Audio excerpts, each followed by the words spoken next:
welcome to Simcast, a podcast brought to you by the Society for Imaging, Informatics, and Medicine.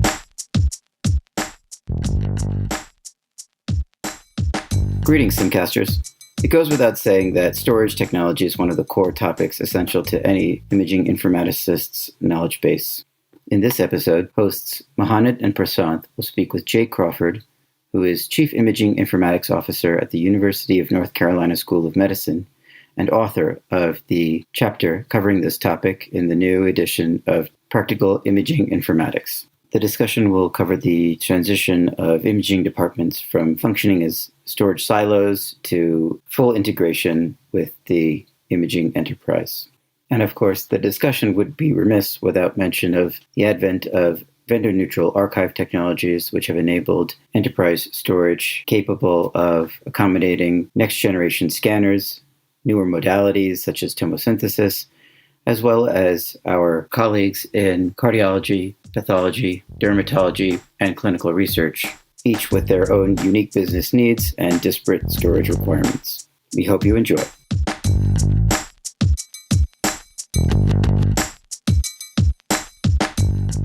Jay, thank you for joining us today. So first off the line, I'm curious. So when it comes to data storage from the IIP's perspective, the informatics professional perspective, imaging informatics, what would you think the most important things that they should be aware of?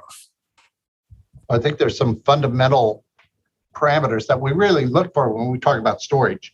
Number one is clearly the volume of the storage. How big is it going to be? And that's a determination of the retention time, or how long that data will be available, or how much data we can store in that particular storage. Secondly is access time. Different technologies have different time periods that allow that data to come back to the radiologist workstation. So it's important that they understand what the ramifications are of a media type or a media location that determine how fast that image can get back to the workstation. And thirdly, and kind of overarching all of this, is really the cost of the storage, the total cost of the ownership of whatever that storage methodology that one is considering.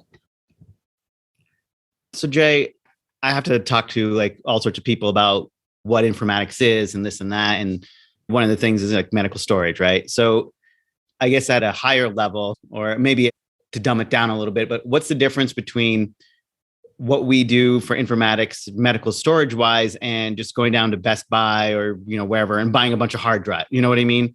This is something that I get asked by, non-informaticists. So I'd like to hear what your thoughts are, conceptually, what is the difference between those kind of things? Right. Good question. I mean, the fundamental difference that we're looking for, number one, is reliability. So the configuration that we put this in, whether it's a RAID configuration or redundancy or mirroring, or we'll talk about that probably a little later in this podcast, allows us to have much more availability of these images. And the second, of course, is a matter of scale. What you can buy, even though 1 or 2 terabyte drives at Best Buy or Costco have come way down in price, we're talking about orders of magnitude, potentially orders of magnitude greater storage. So the volume of the storage, the reliability of that storage, the configuration and redundancy that we put in, as well as the security measures that we have to put in for the protected health information that we're storing, all really make a medical archive significantly different than just going out to Best Buy and buying a couple 2 terabyte drives and hanging them on the backside of your computer somewhere. So there's significant differences both in how it's configured and how it's managed. Thank you for that, Jay. You mentioned something quickly, and we have a ton of questions about storage technology and whatnot, but I want to ask this one question, because you mentioned online storage, and that was one of the things I was thinking about is, I know it's hard to summarize this in a short podcast, but generally speaking, what are the high-level guidelines for how much online storage a site needs? Yeah, I'm talking about online versus nearline storage or offline, just in terms of kind of that hierarchical storage of imaging data. Mm-hmm. Yeah. Actually, I think that's really changed in the course of time that I've been doing this kind of configuration and system architecture. in the early days, I think there was a lot more hierarchical storage because the cost of especially spinning disks was so high.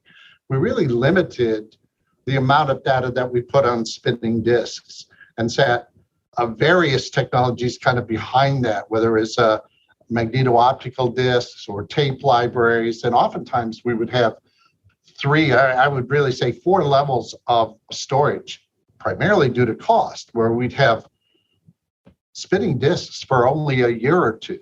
Remember that the relevancy of these priors declines with time, so that the thought process in a hierarchical storage is to have the most relevant images most accessible to the radiologist.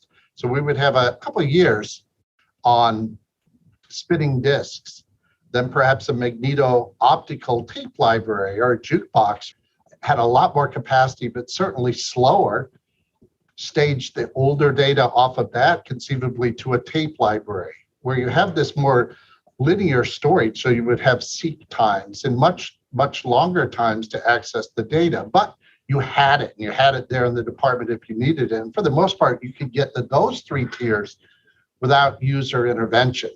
Unfortunately, data growth overshot all of our storage capacity. So we ended up with the dreaded 4th tier, and that was offline storage. Whether it was a tape library or a disk library or jukebox, the dreaded 4th tier was a shelf of disks on magneto-optical disks on a rack somewhere, where a PACS administrator or a CIIP would have to look at a queue and see we had an offline request, go over to the shelf, manually load it into the jukebox, retrieve it, eject it, and put it back on the shelf. And that created all kinds of problems because at that point, you had the human factor coming in. So the response time to a prior, that offline request for a prior could be 5 minutes if one was happening to monitor the queue and saw it right when it popped up. If they're not watching the queue, or it was after hours where somebody's really watching that queue, it could be the next day before that prior was available. So that is something that, fortunately, with the cost of storage coming down, we've eliminated this kind of offline storage requirement. But that is something you really want to avoid at all cost, because it's just a big frustrator when you don't know if that image is going to be there in 5 minutes or 5 hours or tomorrow. Nowadays, the cost of disks has come down. And again, we'll talk about some cloud storage and some other mechanisms that we can keep everything online or nearline. We don't have to get to offline storage. We still may use a hierarchical storage in terms of performance and cost, but we can eliminate the offline component completely from the hierarchical storage pathway steps. So, Jay, you make a great point about cost of media coming down, and these drives only last so long, and we keep on expanding, and we're switching over from different spinning disk. You're talking about magneto-optical disk and spinning hard drives and solid state. So you have to start wondering, like, at some point, you've got a big pile of used hard drives. What do you do recycling wise? Or like, one, you got to make sure the drives are clean before you can throw them out, right, for HIPAA purposes. And then beyond that, is recycling a concern as part of this data storage or lifetime of, at least on the hardware side of the data? Yeah, again, it's a problem that we've seen. And some of these tape libraries and the tape and the old racks of relatively, in today's terms, small disks really don't have a lot of use after the data has been migrated to a newer or a faster or a larger technology. Most of the time we record, erase that data, and either surplus or get rid of it. It's a big problem when you have big chunks of hardware, big racks of storage, or a tape library can be, back in the day, 6 or 8 feet wide, 5 feet tall. And once its useful lifetime is expired, nothing to do but clear the data and surplus that. So, in your opinion, how much should the informatics professionals know about some of the underlying technologies and architectures for different storage options. We touched a little bit on like magnetooptical disks, hard drives, solid state, RAID arrays. How far down the rabbit hole should people be going with this?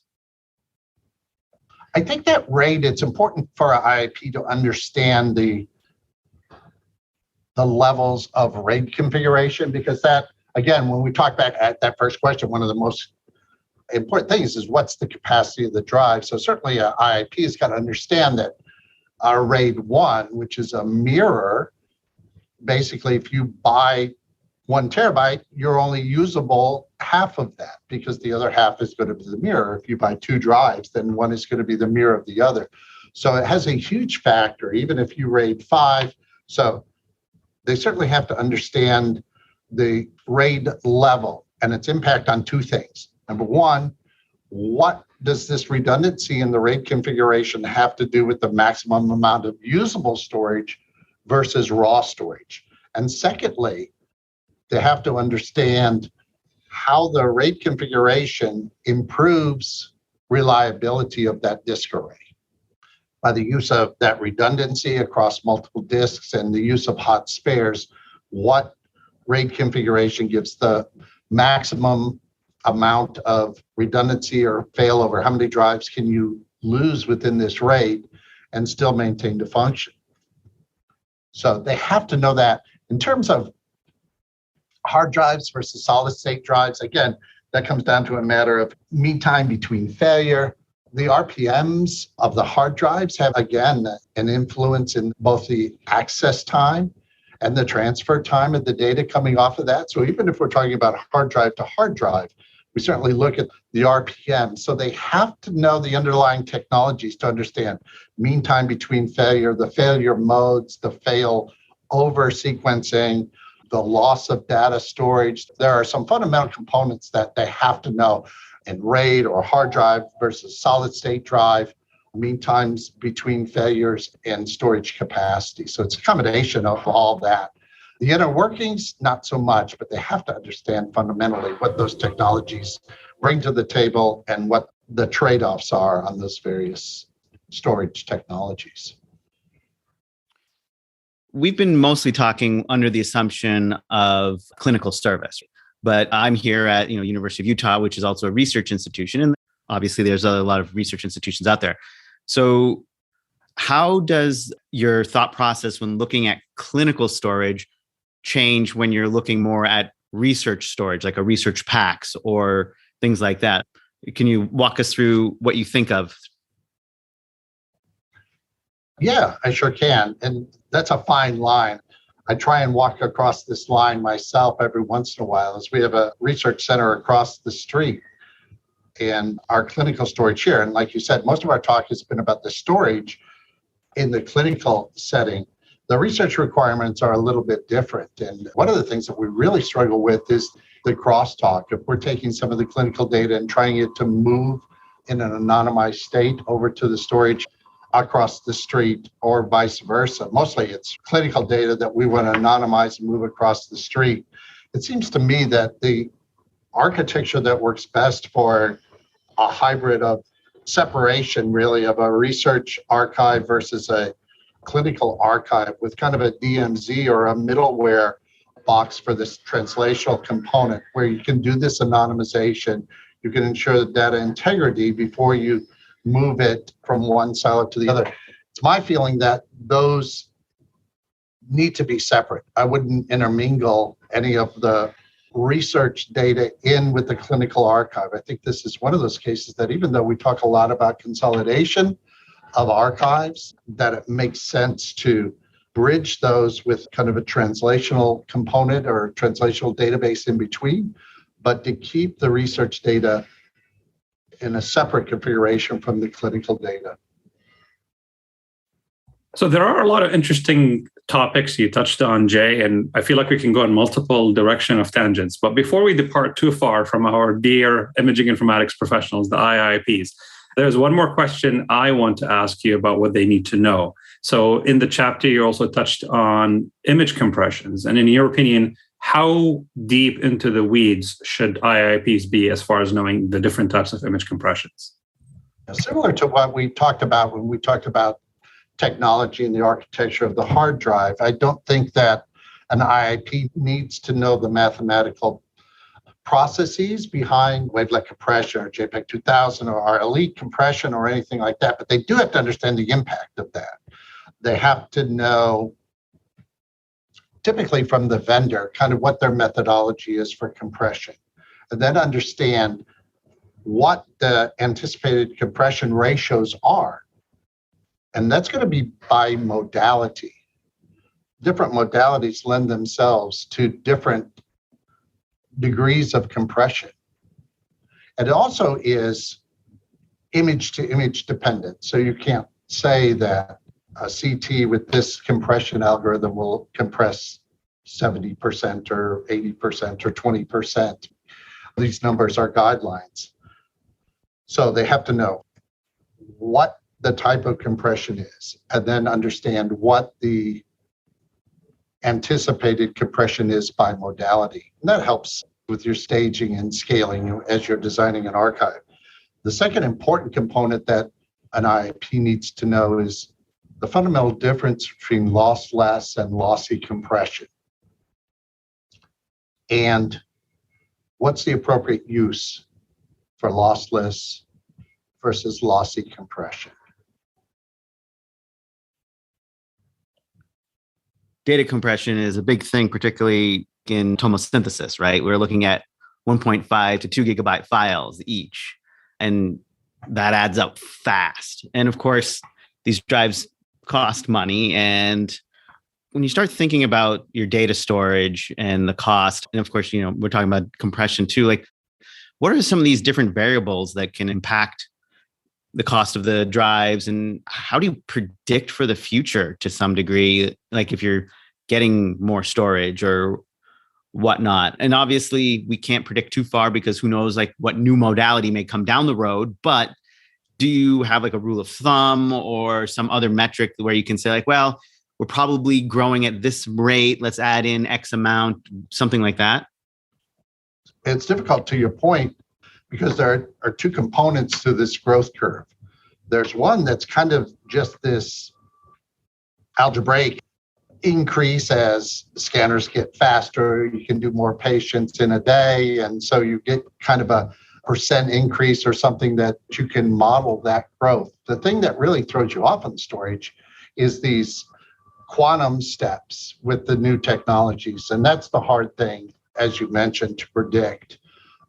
I first worked in storage with single slice CTs. As we went to multi-detector CTs, we saw a step function and not just kind of this algebraic or linears or algebraic kind of increase. So we couldn't say it's going to grow 5% a year just because of technologies get better and scanners get a little faster. It really created a fundamental step function on top of that kind of normal anticipated growth rate. Similarly to, as you mentioned, the digital tomosynthesis and mammography, and now with the introduction of the other specialties like digital pathology and the size of these images. So I think there's a couple of things that we look for. There's another thing that really makes it hard to talk about storage, and that's the consolidation of healthcare organizations. If you have a VNA and you acquire a hospital down the street or in the next town over, then how do we incorporate all of the storage in that particular hospital into our existing? So we need to look at the organization's growth, the organization's growth in terms of acquisitions. We need to look and really try and look on the horizon as much as possible for two things: the modality and technology changes that are going to make a fundamental difference in the amount of storage that we get, as well as the incorporation of other specialties which may have significant imaging requirements. You have to factor those kind of step functions along with kind of this normal efficiency growths. So the equation is complex. And I think that what we usually end up doing is kind of overbuying, catch a new technology or understand that there's a new acquisition coming, and step function our storage to account for that new influx of images. And then as we fill that, we look to the horizon, we look at new acquisitions and step functions. So we have this linear component, but we're also usually grow our storage in anticipation of those in larger chunks. Does that make sense? It does. Thank you, Jay. One thing that just occurred to me is that earlier in the conversation, we talked quickly about tiers like online, nearline, and offline, but we didn't quite give like a formal introduction. So for the benefit of the listeners, can I have you maybe like quickly describe each tier and what it means for the healthcare organization?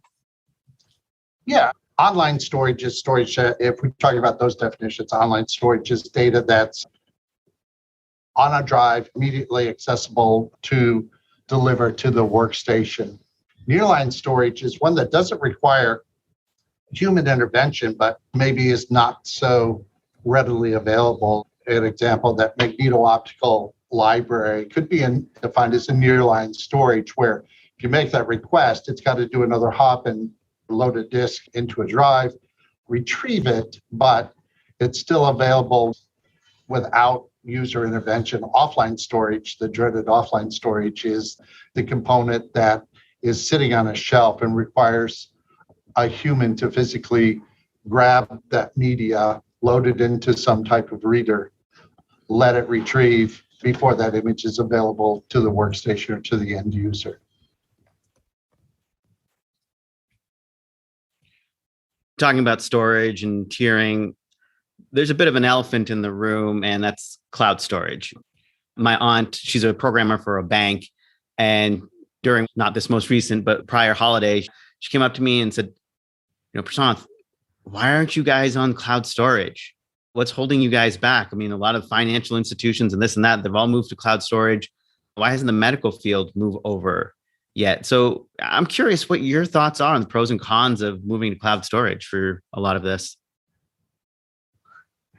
I think that cloud storage, especially as a second layer, either a redundant layer or of storage, is becoming more accepted.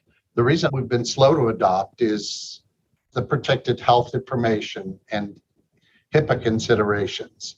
Until the cloud vendors are well established, and we have business associate agreement, and they have a proven track record of security, that the risk, the exposure that a particular healthcare institution may have in terms of their protected health information, they're very leery to put that information in some amorphous cloud up there. There are advantages to the cloud, certainly, and we touched on those, and that's that hardware obsolescence. As you rely on the cloud vendor to determine both the media and the mechanism for that storage, we don't end up with these boat anchors or artificial reefs that we need to throw away after some period of time. So we don't have those. Another advantage, more for the financial office, and it can be an advantage, is that it moves some of your storage cost out of a capital expense and into an operating expense. And in some cases, that's preferred. So it actually can change kind of what your budget looks like in the storage. It's also much more elastic in terms of scaling. Just as we mentioned, and this is we're looking for the future, buying our own storage makes it difficult to project, and we have to buy this in big chunks, and we're buying a lot of storage. The use of a cloud makes that kind of step function in storage much more transparent to us. So as long as we're communicating with that vendor and they understand what's going on, the storage becomes much more elastic, and those large chunks of acquisition to buy more and more and more become the responsibility of the cloud vendor and not our decision on trying to guess in the future. That elasticity is very, very desirable, to be able to flex that size without another large capital purchase. With the good, there's bad, right? I mean, the bad, we touched a minute on security. You're giving responsibility and control to others in terms of data breaches, data privacy, and protection of your protected health information. You increase your kind of internet dependency a little bit. So there's potential for some performance degradations. If you're going to the cloud and the internet happens to be slow that day and everything is coming out of the cloud, then delivery of those images may be slower than they would be if you were on a local network. There's also a question, and again, I think this might be to some of the establishment of the cloud vendors, even though AWS went down a few weeks ago. What if they go down? You really depend on that. And secondly, what if they get out of the storage business? What does that divorce look like when they say, we're not going to provide the storage service anymore? And they've got a lot of your data. You may be in a scramble to try and figure out either another storage, or you probably don't have now the capacity to bring that all back in-house. You have to think about what the long-term looks like on that also. So I want to switch the topic here for sort of the other end of the storage conversation, because we talked a lot about tiering and splitting the storage up. But on another logical aspect here, we talk about the eliminating of storage silos in favor of enterprise storage solution. Can you talk a little bit about that, Jay? There are so many advantages to the integration of the storage, mostly with data management. The information lifecycle management can be better handled, unified. These individual silos in departments or even sub-departments don't do a good job of backup, restoration, disaster recovery, any of the kind of data management or information lifecycle management. So one of the big advantages of the unification of the storage is to allow a consistent policies to be provided across all of these images or storage that before were done differently. I mean, I've seen bone densitometry units with 3.5-inch floppies in a little rack up on the shelf by the sink, and that was the archive. Well, certainly there's no disaster recovery, no data management. If they lose a disk or anything, it's gone forever. There's no backup or anything. So number one advantage is consistency in security, in policy, in backup and restoration, and failover. Actually lowers your total cost of kind of data management also, because you have individuals who are responsible for this information lifecycle management, disaster recovery. The other thing that we can do is certainly back that data up and create a failover mechanism so that if the primary storage would go down, conceivably there would be a secondary storage. So both data retention as far as data availability is greatly increased by using this consolidated storage. It also provides, through the electronic health record, a more longitudinal record, a more complete record of all of the imaging information that that patient has had, regardless of the specialty where the images were acquired. Thanks, Jay. That leads me to a different part of the conversation, because we've kind of also touched on the VNA topic, the vendor neutral archive. And I'm curious, in your opinion, what is the tipping point for like an organization size or complexity before you need one? Yeah, that's a $64,000 question. I think as long as you're confined to a single source of data, if you're just talking about a radiology or a pure kind of PACS archive, you're probably okay with what you have. But certainly as one gets other specialties, other sources of images, especially non-DICOM images, where we have to get more complex in how we identify and match those studies. Anytime we kind of get into non-orders based imaging, we really need to look at getting a VNA. So multiple specialties, kind of mixed data types, and the identification of these individual departmental silos are really the three driving factors that would lead one to desire to have a vendor neutral archive to consolidate those components. So no discussion of vendor neutral archive is complete without also touching a bit on enterprise imaging. One of the advantages of enterprise imaging is you can start standardizing many of your practices. Like you were saying, like you've got this DEXA machine that's got all of these disks. And now instead we have a standardized approach. We have a bucket where everything can go. In many of the papers I've read, it seems like the VNA is basically the cornerstone of enterprise imaging. Would you agree with that? Yes. Depending on the method for inputting that data in there, yeah, it pretty much becomes the cornerstone for enterprise imaging. I agree. So you talked a little bit before about some, disaster recovery and backups.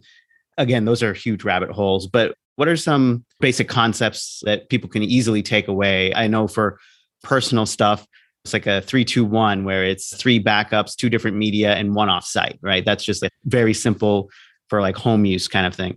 That doesn't necessarily scale to the same degree when you're talking about, these institutions and then the security and privacy and everything else. So how do you look at disaster recovery and backup at these larger scales than you would at more of a personal scale? I think we start this discussion by differentiating between disaster recovery and business continuity.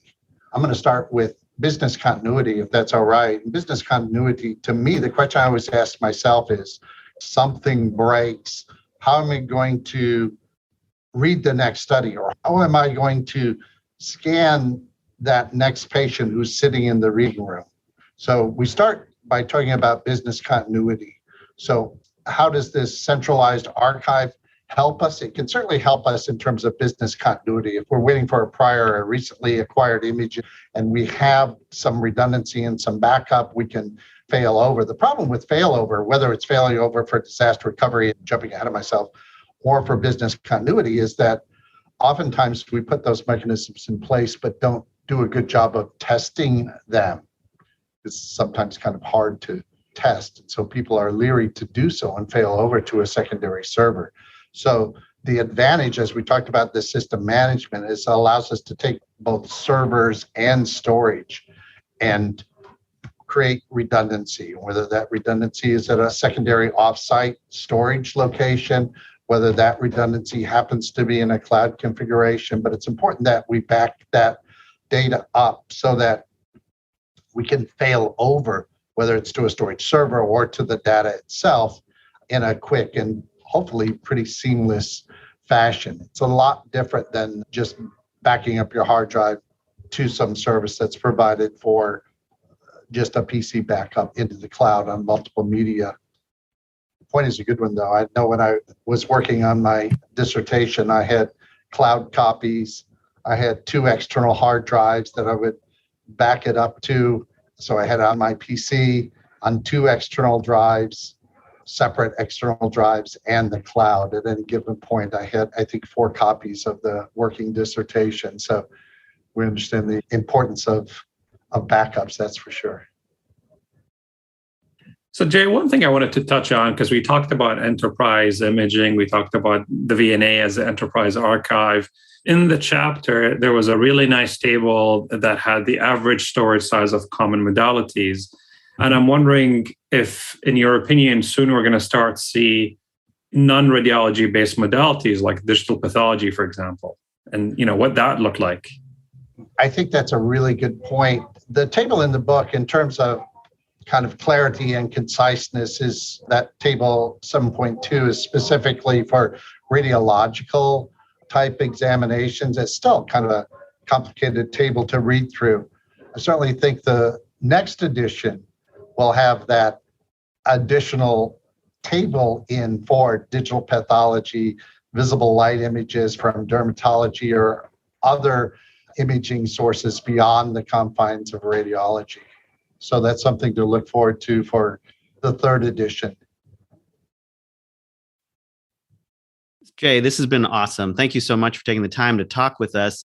Just wanted to know if you had any other closing thoughts about this topic or any other pieces of information that didn't quite make it into the book, but you still feel are relevant for us to know about when it comes to storage.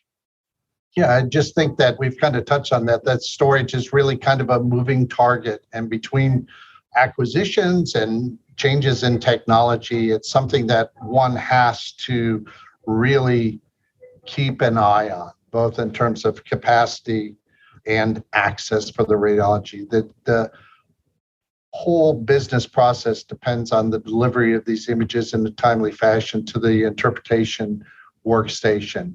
So any deficiency in that, whether it's a lack of an image or image access or slowdown, impacts the productivity and the outcomes of the entire department and the healthcare organization. So storage And the delivery of that information that is stored is really a key component to proper operations and delivery of healthcare in healthcare organization. One of the mantras that Rick Wiggins has is speed and stability. Those are the big things when it comes to PACS, is speed and stability. Absolutely. And it's so important for what we do. So thank you again for taking the time. Have a great day. Thank you.